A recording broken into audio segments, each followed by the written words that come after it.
Hello and welcome to Scripture Untangled, a podcast by the Canadian Bible Society. My name is Joanna LaFleur. I'm a friend of the Canadian Bible Society, and I'm going to be your guide for today's episode. Today's guest is Mayor of Oshawa, Ontario, Dan Carter.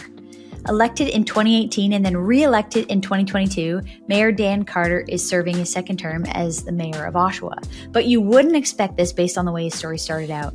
From the death of his mother to adoption, a series of painful childhood events, despite being adopted by an amazing family that led to a life of addiction and life on and off the streets. He was near death before he got clean and sober, finding faith in God along the way. It's an amazing story, and Mayor Carter takes his role as the Mayor of Oshawa to heart because of it. He feels blessed that he's been given a second chance and a second term to serve and help people in his community. He's committed to leading in a way that will bring out the best in all of us and be a light that brings hope, optimism, and pride to the city that he loves. So I think you are going to love the conversation as you get to know him. And as just a note about this episode, we're going to be talking about topics like addiction, mental health, sexual abuse, and suicide. So it may not be suitable for all audiences, but please lean in if you do want to listen to this conversation with Mayor Dan Carter.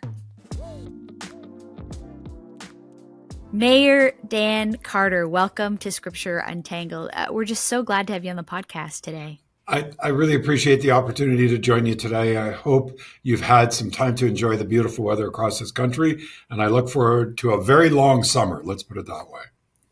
Well, as a side note here, I'm from Whitby, Ontario, and so just beside you there in Oshawa. But as a means of introduction, maybe let's start there. Could you introduce yourself where you are today before we get into your whole story? Who are you today? Where do we find you? So I'm the mayor of the great city of Oshawa, and Oshawa is situated on the east side of Toronto. We're about 57 kilometers to the east. A waterfront community. I'm part of the region of Durham, which makes up about 8 municipalities. Our community is closing into about 190,000 people as our population, and the region itself is about 750,000 people that cover a large geographic area of approximately 2,500 square kilometers. So I'm fortunate enough to be the mayor here. I'm just started my second term as the mayor for the great city of Oshawa, and I'm honored to be able to serve since 2014. Amazing. I mean, and if that's all people knew, that would sound like what an amazing accomplishment and look at this guy doing good in the community. But the story behind this is something like out of a movie, I would say. So maybe we can go back, if you would, if we can start more at the beginning, because your life has gone through, we could say, trials and triumphs. So I would love for you, I mean, you've told this story a number of times. We were so touched by you speaking at the Ontario Prayer Breakfast. We thought we would love to have you on this podcast if we could hear the story again for this audience. So can you start back in your childhood, where your life began, your early years and how it all started? Thanks. And I hope I don't bore you with the details of it, because I have the opportunity to be able to share my journey across the country. And I'm very grateful for that, because I really believe we're in a really important moment right now of that we need more optimism, more light, less anger, less fear, less darkness. And I think there's many inspirational people across this country that have done incredible things, that have overcome great hurdles. And I'm just fortunate enough that a lot of people have supported me through that. So I was born in St. John's, New Brunswick. I was the last child of 7 of us. And my mother, I always describe my life as tested and blessed. So very early on, when I was just an infant, my mother passed away, and I was born in the 1960s. And fathers that had infants, especially that young, wouldn't really be equipped to be able to look after small children. So I was put up for adoption. I was put into the foster care program originally, and then finally into the adoption program. And I was bounced around to a lot of different foster homes. My younger brother, Tommy, he was 2 years old at the time. He also went to different foster homes.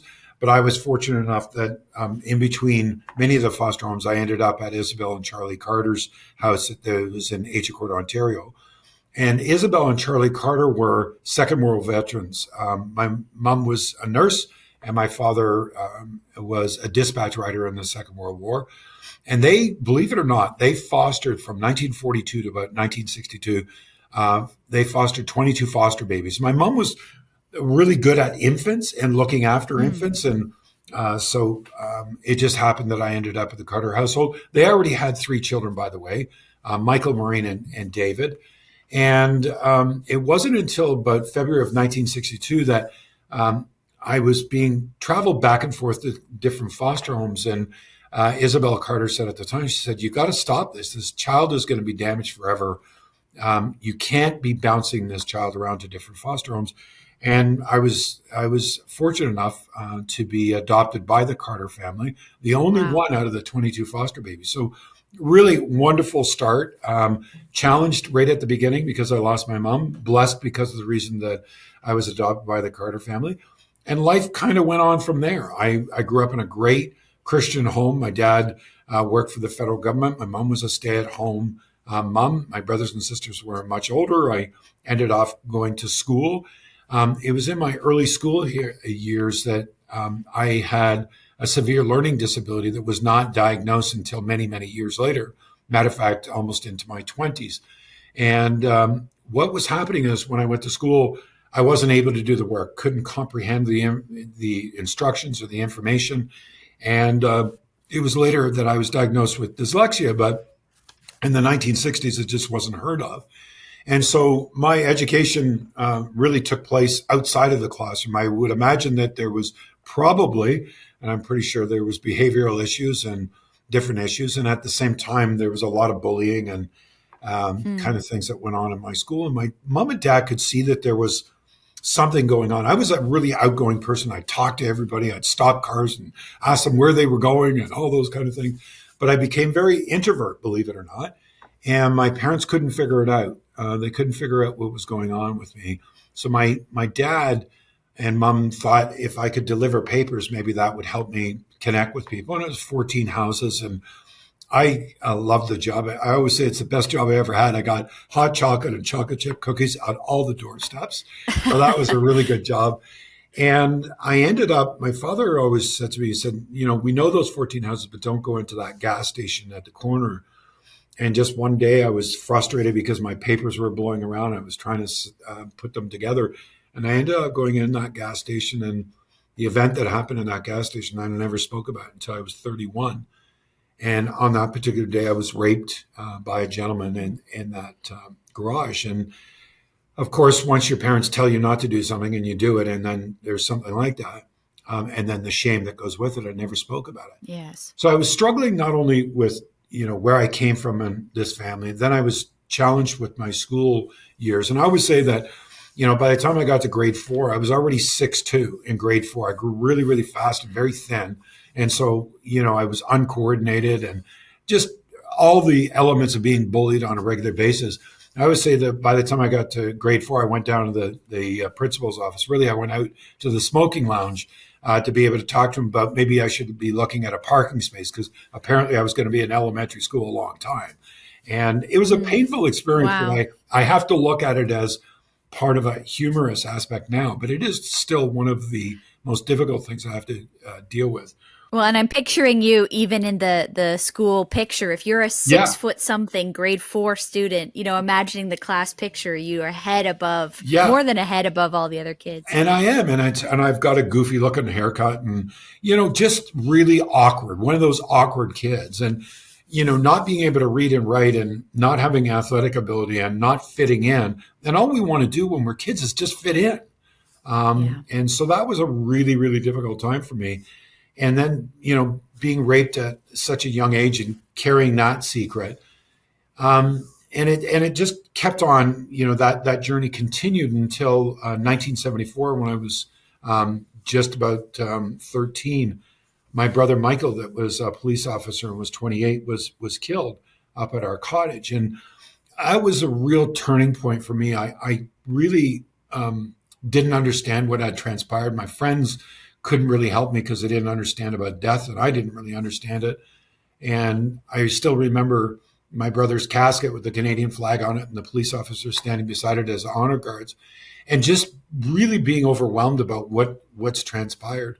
And my brother and myself, he was 28, I was 13. And, we were just starting to come together. You know what I mean? Is, that awkward kind of brother, sister, brother thing.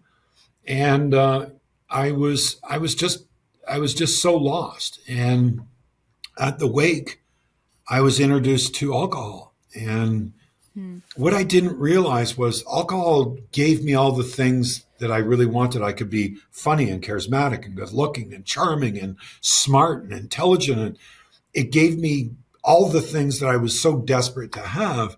What I didn't realize was that I had an addictive personality. And my journey with alcohol and drugs started at the age of 13 and lasted till I was 31. And I would say through that period of time, I became mentally, emotionally, physically, financially, and spiritually broken.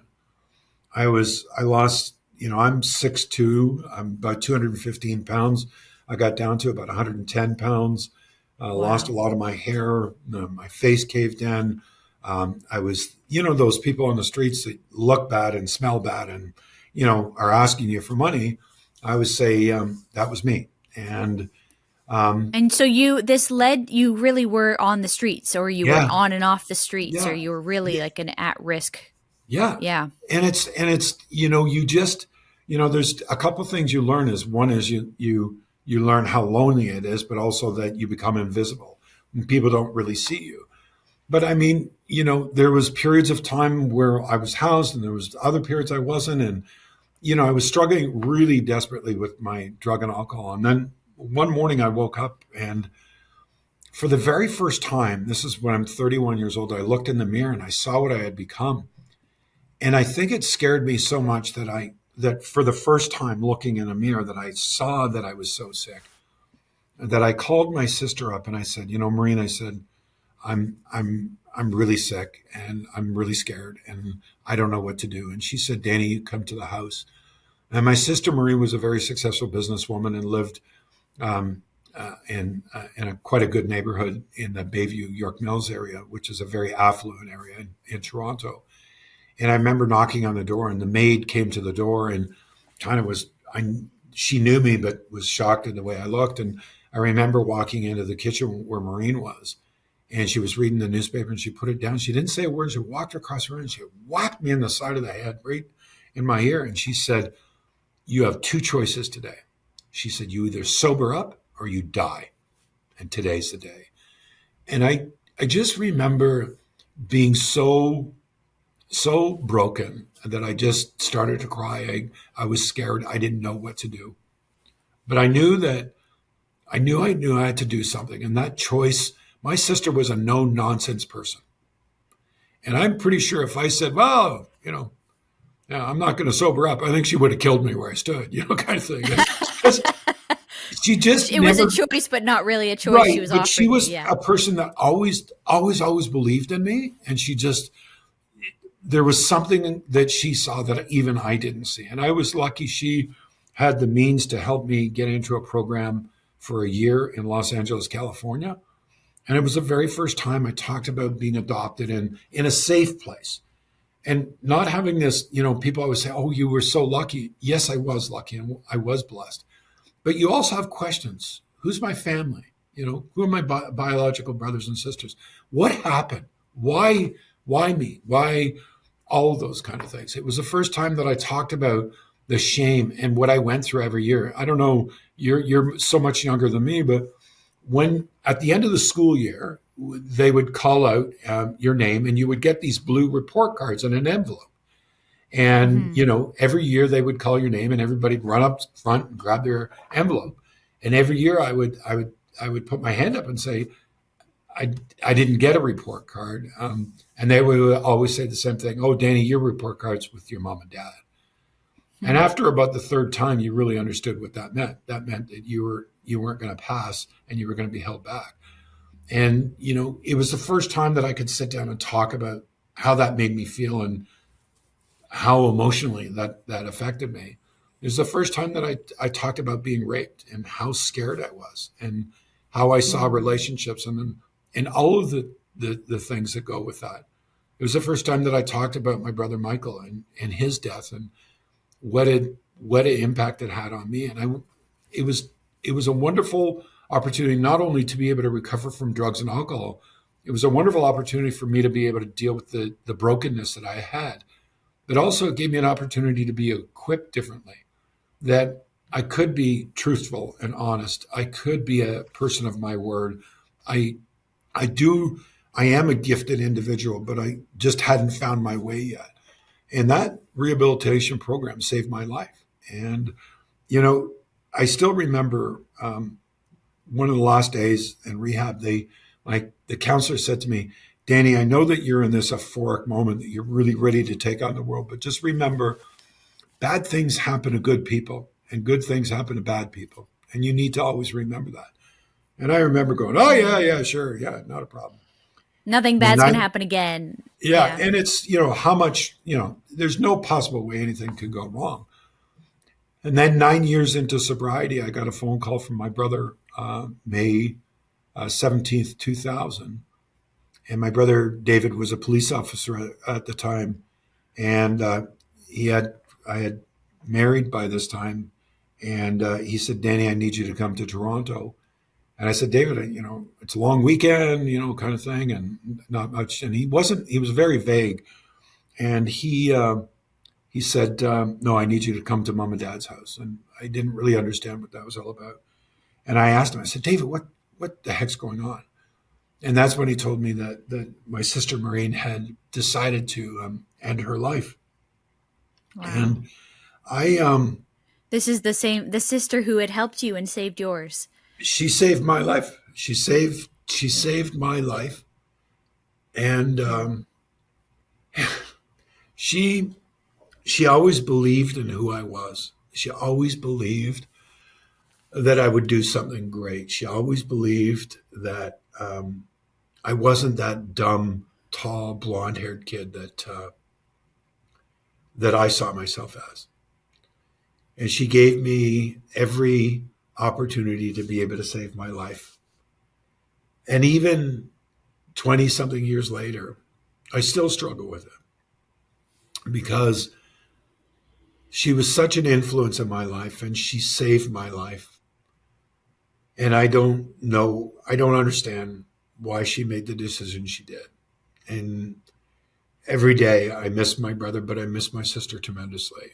And my parents had to bury two of their children, and you'll always hear parents say, no parent should ever have to bury their child. And as a Right. grandfather now, I get that. Uh, and that really shook me, and it still shakes me today. But I never picked up a drug, and I never drank again. And I dedicated my life to be able to be as open and as honest as I possibly could be about the brokenness that I am and the brokenness that I've gone through. And that, as difficult as it is, I had to come to terms about why me. And you probably have people that ask that same question. I remember after Maureen's death, I was doing a radio show. I was a guest on a radio show, and across the street, almost across the street, was the Embassy Church, which is in the north part of our city. And there was a pastor that I had met before. And I grew up as a Presbyterian, by the way, and my parents took me to church, but, faded away from my faith, of course, throughout my addiction. And I went in to see the pastor, and I just said to him, I said, I don't, I said, "Hi, I'm Dan Carter." And they said, I was wondering if I could see the pastor. And at the time I was working in television. So I had a little bit of notoriety. I would say I had 7, 8 people a night watching me. So I was a huge TV star in Durham region. But Well, I remember, I mean, again, because I'm local to your region, I I know. remember you from those days, I will say. Yeah, but that just shows you how young you are. So that's good. So Well, yeah, and maybe I'll say that it was my goal to get on that TV. As a kid, that was like, you've made it if you've gotten on the local TV. So I know you're making jokes, but in the local community, of course, it had some yeah, influence. yeah. I was lucky to have that. And I remember going into Pastor Doug's office, and he knew me from that. And I told him about Marina, and I told him how I was struggling. And he said to me, "Have you ever read your Bible?" I said, "No." I said, "I'm dyslexic. I have a hard time with certain languages and interpreting." And he said, I have a book I need you to read. And he gave me the Message. And it was like an abbreviation of the Bible, New Testament. He said, I need you to read 2 pages of that every day. And he said, let's meet every week or every other week. And that really helped me at that time, because what I learned out of that period of time was I went back to him and he said, what's the biggest thing you're learning? And I said, I didn't realize that Jesus really hung out with some really bad people. And broken people. And he put this question, I thought it was amazing. He said, why do you think he did that? I said, I don't know. He said, can you relate to perfection? I said, oh, of course not. He said, now think about that. And it hit me. As broken as I was, as broken as those disciples were, we are chosen. And that also made sense to me about the events that happened in my life. I wasn't being punished. I was being prepared.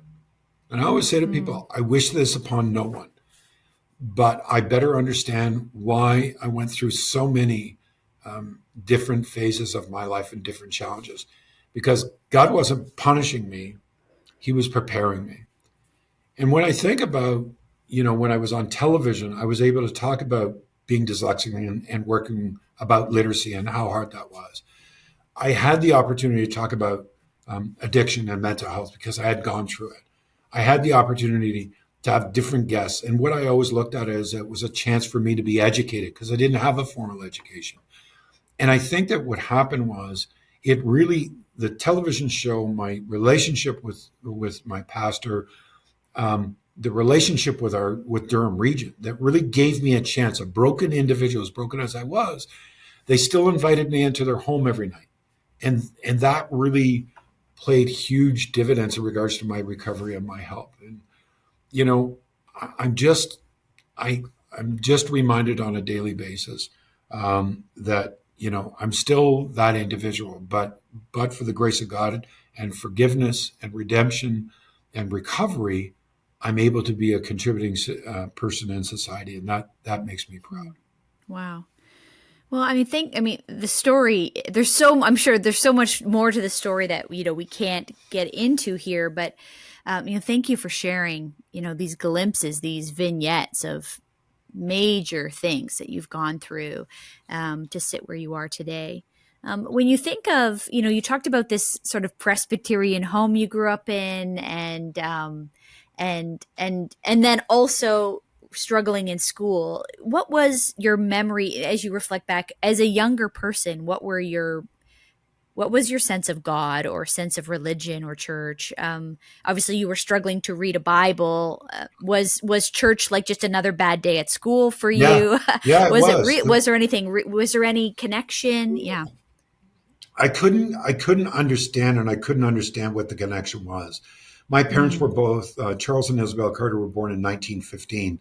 So they're traditionalists, right? So growing up, that was, you went to church, you went to Sunday school, but not really understanding the connection pieces, right?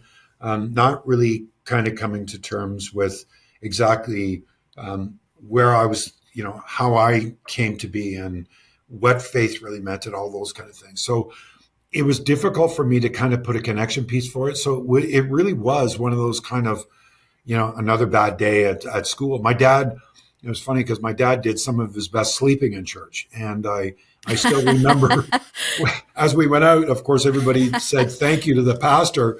And I still remember my dad saying a couple of times, boy, that was a great service. And I kind of went, what? Like he was like, but anyways. He needs to get an airplane neck pillow or something. So it was, I never, it didn't really connect with me. I think where my faith connected with me was when I was in recovery.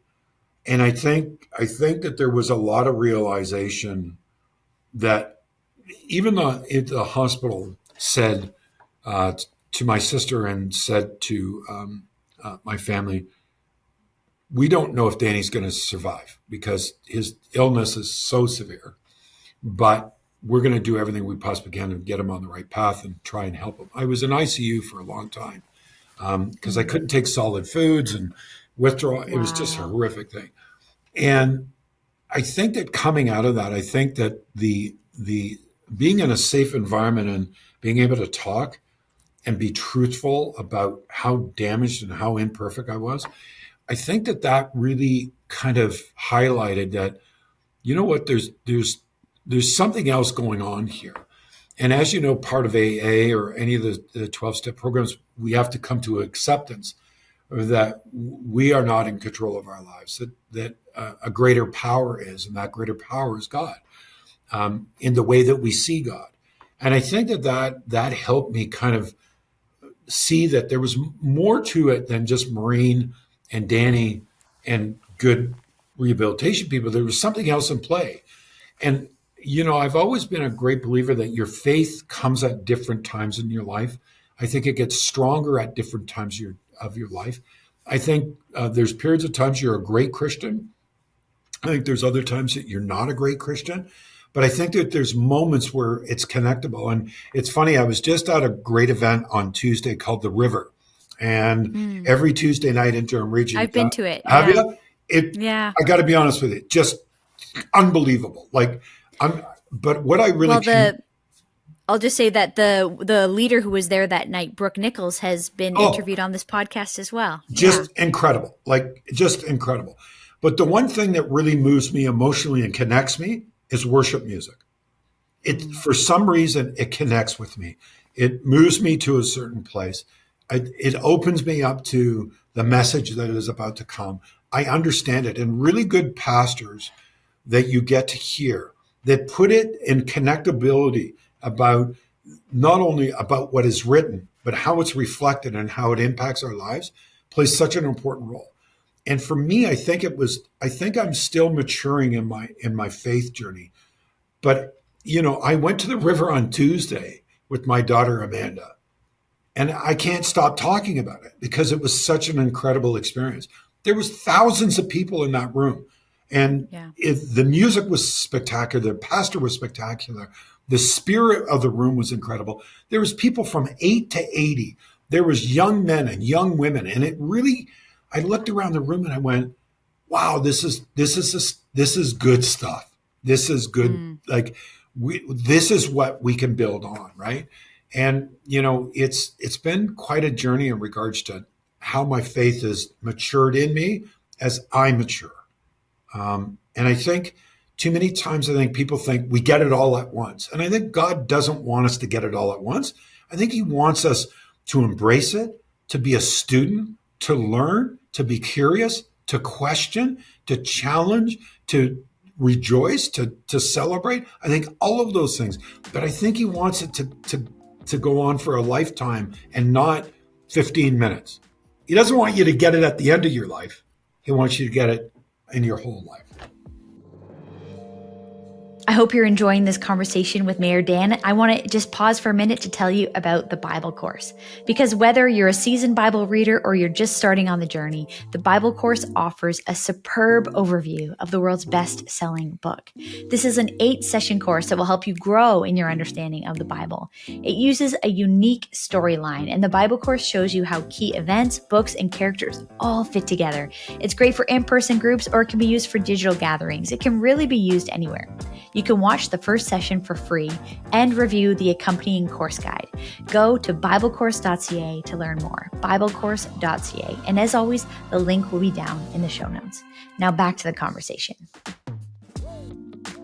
Yeah, well, and one of the things that must resonate is simply that if reading isn't the way you're going to absorb the information or truth or encouragement as easily, then like music, with soaked in scripture. I mean, if it's, hopefully we have like truth coming in these songs. I've heard one person say it's like the takeout container from the church service that like you may not remember quite what all the, the preacher said or what was talked about, but you'll go home. That takeout container that you bring home is a song or a chorus that rings in your ears as you leave. Yeah. And it's when you see people that are truly worshiping, and you can see that it's moving them. I think it also shows you that there is other elements in play. And I think It's been for me, I've matured in my faith, and I'm looking forward to continue to mature in my faith. I admire the charismatic pastors that really can connect an audience with the message and simplify it so that those that are new or old to their faith can really connect to it. And I get excited about that.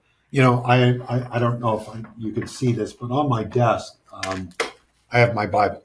This is my Bible right here, and I have I have different pages, but my favorite passage is highlighted here, and I shared it when I did the prayer breakfast, which is Luke 10, chapter 30 to 37, which is the Good Samaritan, or who's my neighbor, and Wow. for me, I have that there to remind me of not only my roles and my responsibilities, but also about the things that are possible. And it really, everybody that comes into my office sees that. That's the first thing they see when they walk into my office, because it's front and center with my desk here. And then, of course, they see Pastor King behind me there, Martin Luther King. And I have several photographs and his speech on my wall. And I think it sets the tone about what this office and who I represent and how I represent myself. Hmm. I know I can see that Martin Luther King behind you. I mean, you yourself are quite an orator. I mean, that's this amazing. Where did you learn this? And would you say, I mean, was this learned over time? Do you feel like this was the gift you had from childhood? Do you feel like this is a spiritual gift that the Lord has given you? I'm curious how you think about it. I absolutely believe that God has given me this gift. I think He also gave it to me in the same way that I've learned my faith. He's given me the skills and the abilities and the learning opportunities throughout a long period of time to become a better orator, and to be able to truly understand there's a responsibility in regards to my messages, if it's this message or other messages that I do across the country. I think that God has truly blessed me with the opportunity to be an orator, but He also has given me the opportunity to connect with people in the audience. You'll notice that when I speak, I never use notes. I never ever use notes. My message comes from an authentic place, and it also comes from what happens that morning, what the audience is like, what I'm hearing. There's times where I can see different individuals in the audience that need to be spoken to be lifted up, and I'm very purposeful about it. I think that you know I truly believe that God has given me this gift, but it's a gift that was planted within me. And I think that God has given me the opportunity to have it mature over time. And I hope that one day I become a really good speaker. And that's what I hope for.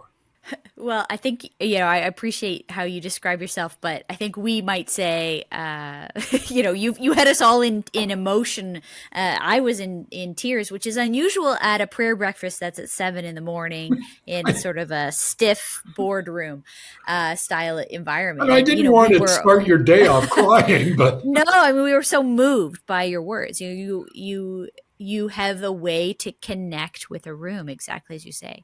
I was curious as I was preparing to speak with you, and you're talking about the Good Samaritan. You're noticing these characters that Jesus hung out with. I was curious if because of the story you have, which is in some ways it could feel like whether a Hollywood story or even like a biblical character, is there a biblical character that you connect with, and not that you are them, but you're like, oh, that guy, he gets me, or I resonate with the journey that this Bible character went on. I wish I could say yes, but I haven't found that connection piece as of yet. And I think that comes down to me and my journey in regards to the maturity that I'm going through. I'm still a novice when it comes to my faith, even though I've been part of a faith community since a child. I think that my maturity and my faith has been a journey now for about 20 years, and I'm still trying to figure out how those connection pieces. It's Yeah. amazing. There's because I'm dyslexic. I learn so much more out of hearing and listening. That's why I think I love seeing really good pastors and good messages from pastors, because I think it's those messages that click with me. And so, no, I can't connect with any aspects of it. There are, like I say, Luke 10 really stands out to me because it really speaks directly to me, and it really speaks not of where I have been and maybe how that individual felt at the side of the road, but it also reminds me of some of the things I did through a period of time. I don't know if I told this story, but if you give me 2 minutes, I'd like to tell Yeah, this story, if that's please. okay. It relates to that. I was at the time I was working in television, and we have a huge entertainment center here in Oshawa called the Tribute Community Center. At one time, the General Motors Center. And I was asked, along with two other individuals, a gentleman named Terry Johnson for the radio station, Joe Tilley that was with CTV, and myself, to do the opening ceremonies for the Tribute Community Center's General Motors Center. And the night I had a VIP pass, and so I got to park behind the arena. And the young man was a college man. It was one of the coldest nights out. And he, I wind down my window and I gave him my VIP pass. And he said, "Oh, hi, Mr. Carter. How are you? It's good to see you. And I have a parking space here." And I said, "Where are your gloves?" He said, "Mr. Carter, I'm a university college student." He said, "Food and alcohol are probably the priority. Gloves are not." And I said, "I get it," but I said, "You're going to freeze to death." And I said, and I looked beside my seat, and I had my gloves on the passenger seat. And I said, "Here, wear my gloves." And I said, "When you're done with them, send them back to me, give them away, keep them, whatever you want. But, your mom will be worried about you if you don't have gloves." He said, "No, it's all right, Mr. Carr." I said, "Take the gloves." I said, "Okay," I took the gloves. Went in, opened up the General Motors Center. It was late night by the time we got finished. Drove home, never even thought about it. But 3 weeks later, I got a phone call at the television station, and the EA that was working the television station came into my office, knocked, and said, "There's some guy on the phone about gloves." And I went, "Gloves?" I went, "Oh, I think I know what he's talking about." So I answered the phone. He said, "Hi, Mr. Carter." He said, "I don't know if you remember, I'm the college student that you met at the Tribute Community Center." I said, "Yeah." And he said, "Thank you so much for the gloves." He said, "Man, was that ever cold." And he said, "We didn't get finished till after 11. I had to walk over to Simcoe to take the bus back up to the university." And he said, "I really, really appreciate it." He said, "But I'm calling you to let you know I can't return the gloves." And I said to him, I said, "I told you, keep them, give them away. Don't worry about it." He said, "Well, Mr. Carter," he said, "as I'm walking from the Tribute Center back to Simcoe Street to catch my bus," he said, "out of the side of my eye, I saw a guy sleeping in an alcove. And he didn't have a pair of gloves. So I gave him yours." And it's those moments that really show why that resonates with me so much.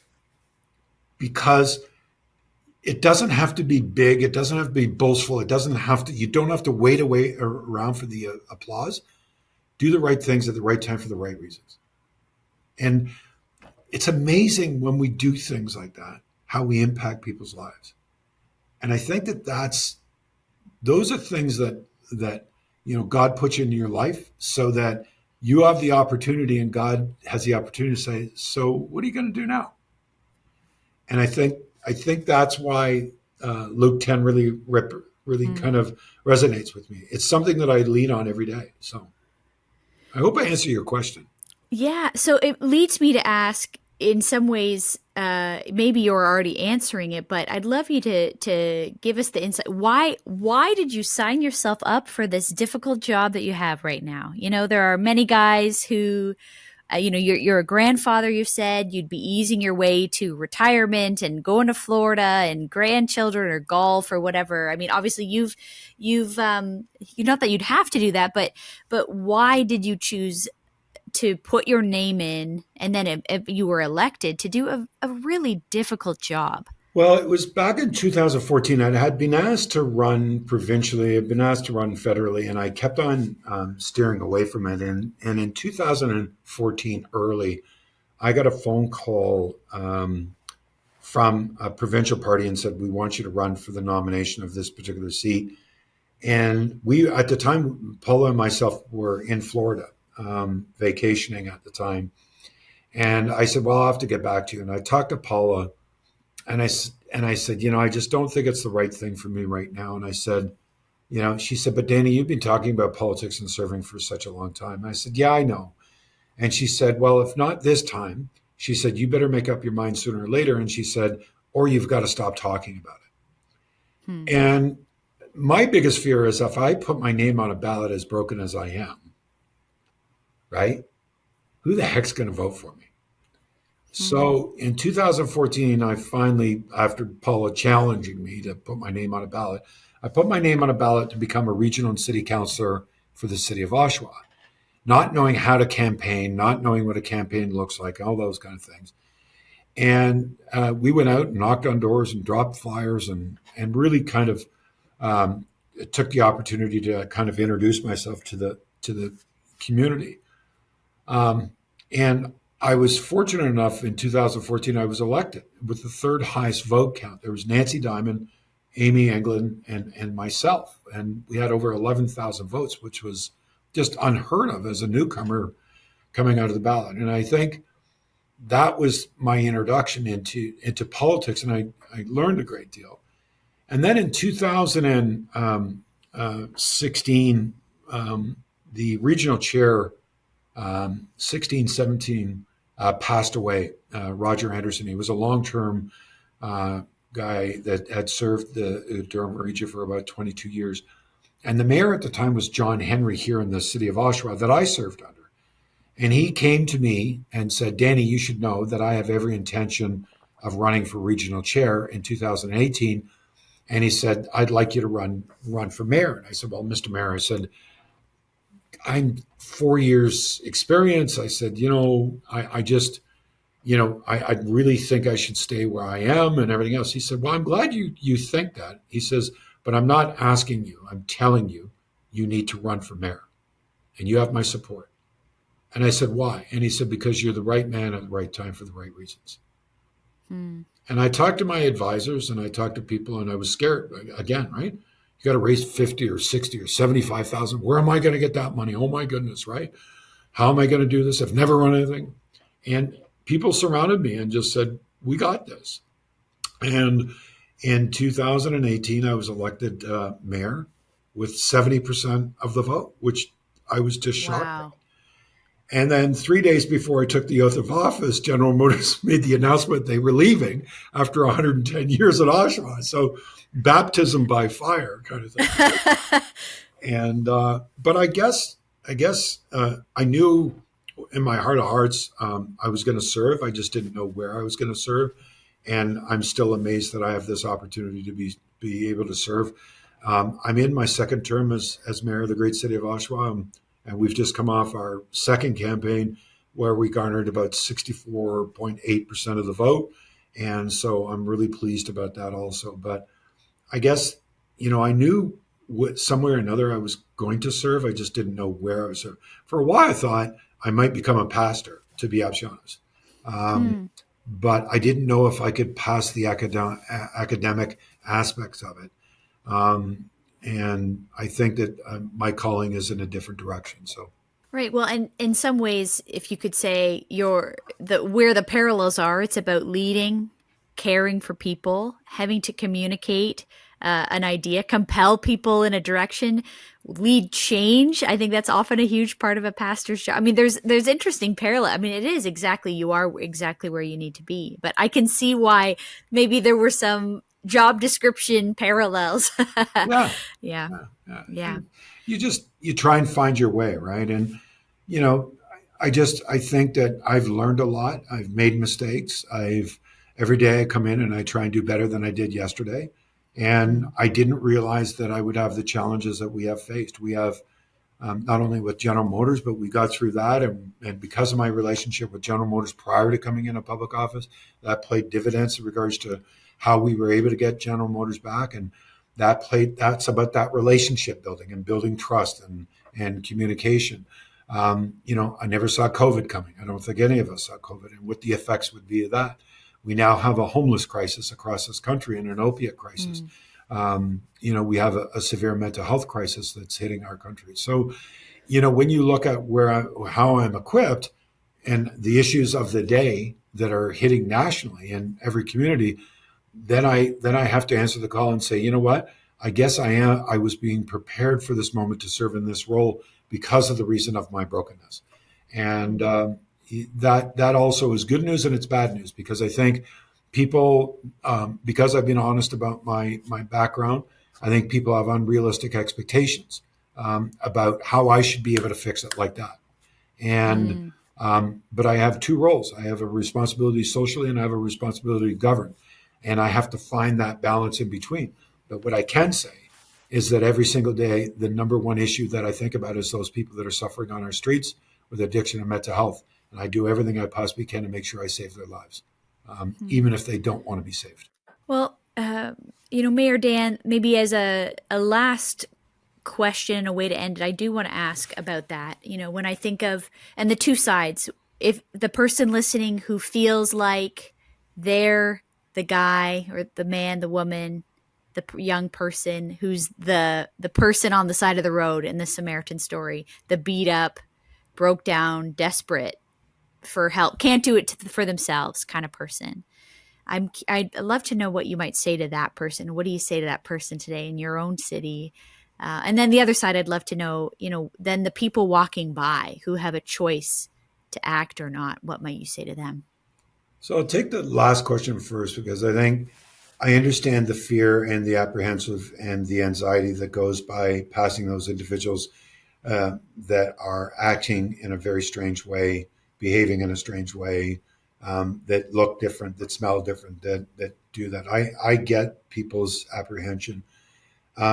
And not all of us can reach out and help in a way that is physically at that moment. But all of us are equipped and have resources that we can be part of the solution. So the question has to be, if I do not do something, not what will happen to them, but what will happen to me? And then that begs the question about what is it that I can do? So maybe I can't reach out to that person because I'm scared, I'm afraid, I don't have that, I'm not good with this. But maybe I work for a company that distributes food. Maybe I'm a person that works for a running shoe company or something. And I say, well, maybe I could take this back and say to my colleagues, this is what I saw, and I know my community is going through it. And I'm wondering if there's a way that we can contribute or help. I'd really like to do that. I think that that's what the question asks. The Good Samaritan asks us, not what will happen to him, but what will happen to me if I don't act? Mm. And I think that's a really interesting question to be able to pause to all of us. Because ultimately, if that individual on the side doesn't get the help they need, they're going to die. That's inevitable. But what would that do to me if I did nothing?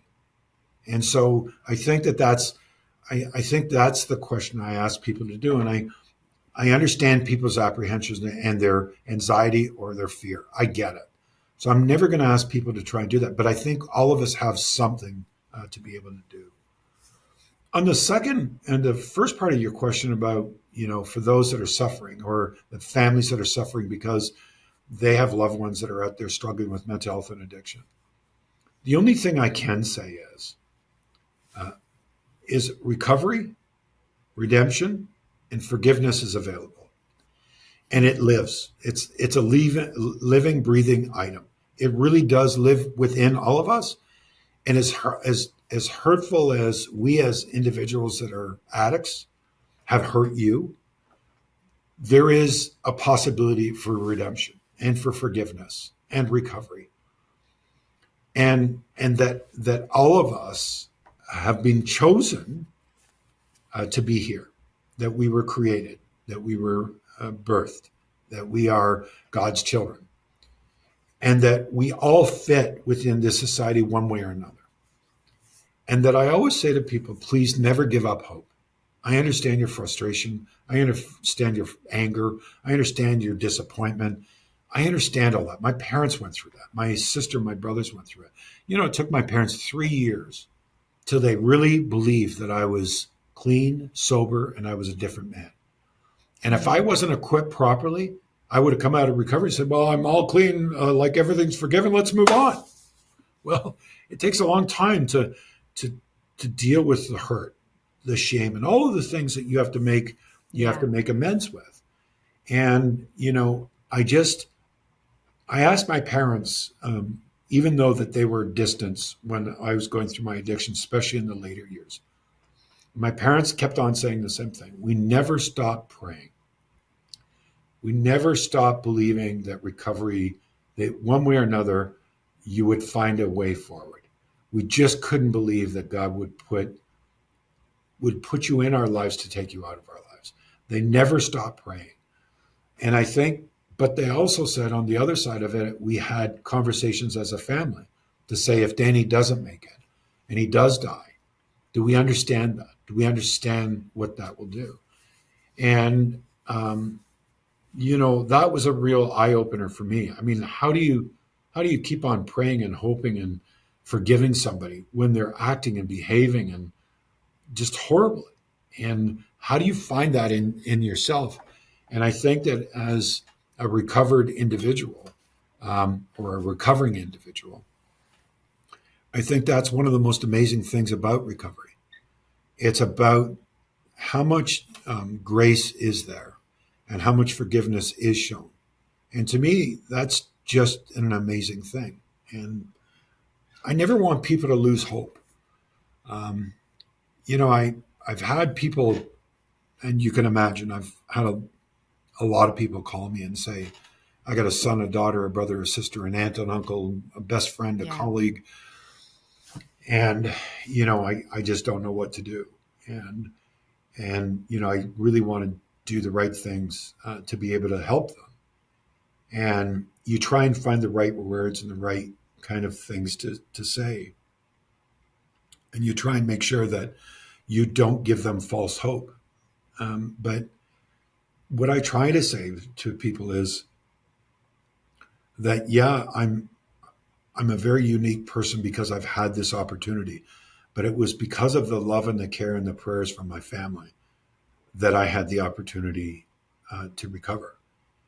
And I can only use that as living proof that it works. And the end result is not up to them. It's up to us, and it's up to God that created us. And I think that's the best we can do. You wish you could say to them, it's going to be okay. I really hope your daughter, your son, your brother, your sister, your coworker finds a way. But I also don't like to give false hope, because that's just as harmful as anything. So I don't say that people recover all will become mayors. A lot of them will become doctors and nurses and bus drivers and lawyers and counter workers and pastors and counselors, and they'll go on to do amazing things. They may be people that cut our grass or shovel our snow, but they're amazing stories. And my story, as tragic as it is, I've met people that have come from such brokenness and such horrific backgrounds that I count myself as one of the lucky ones. Because when you hear these other stories, it just horrifies you about how they've even landed where they are. So there's always a possibility. I hope I didn't go on too long. No, it's great. I everything you're saying. There are people listening who need to hear this. I'm thinking of there's people who need to share this share this episode. When it goes out with other people, because you're talking about hope, like a gritty hope, a hope in a God that is so near, even in the midst of the most serious, difficult, in unjust circumstances. And so, Mr. Mayor, thanks for your story. Thanks for sharing it. I know you share it many places because it is something that brings hope and it brings hope because you also are pointing people to hope in Jesus. And, thank you also, the way you're serving your community. You have given now on this side of the story is you've given your life for the betterment of others. So thanks for your time, and thanks for your service and your story today. I've enjoyed our time together, so thank you for inviting me. And all I can do is hope and pray that our conversation today gives somebody a little bit of light so that the next day or tomorrow will be better. So thank you once again. I really appreciate it.